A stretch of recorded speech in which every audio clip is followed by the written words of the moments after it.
ગુજરાતમાં ભારે વરસાદ પડી શકે છે અને પૂરની સ્થિતિ પણ સર્જાઈ શકે છે। આ આગાહી હવામાન નિષ્ણાંત અંબાલાલ પટેલે કરી છે। સાયક્લોનિક સર્ક્યુલેશન બનતા ઉત્તર ભારતથી મહારાષ્ટ્ર સુધી વરસાદ પડી શકે છે। ઉત્તર સૌરાષ્ટ્રમાં ભારે વરસાદની સંભાવના છે, જ્યારે ઉત્તર મધ્ય ગુજરાતના ભાગોમાં હળવાથી મધ્યમ વરસાદ પડી શકે છે।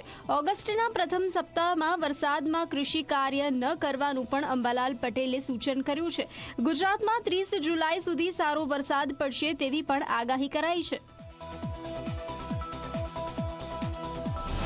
ગાંધીનગર અને અમદાવાદના ભાગમાં વરસાદ થવાની શક્યતા છે।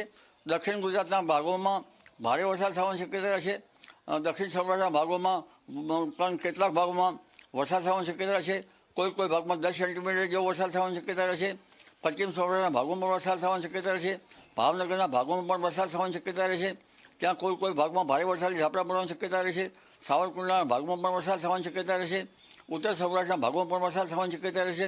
આ વખતે ઓગસ્ટના પ્રથમ સપ્તાહમાં દક્ષિણ ગુજરાતમાં ભારેથી અતિ ભારે વરસાદ થવાની શક્યતા છે, જેમાં કેટલાક ભાગોમાં તો લગભગ 200 ml કે 250 ml જેવો વરસાદ થઈ શકે અને પૂરની સ્થિતિ થઈ શકવાની શક્યતા રહે।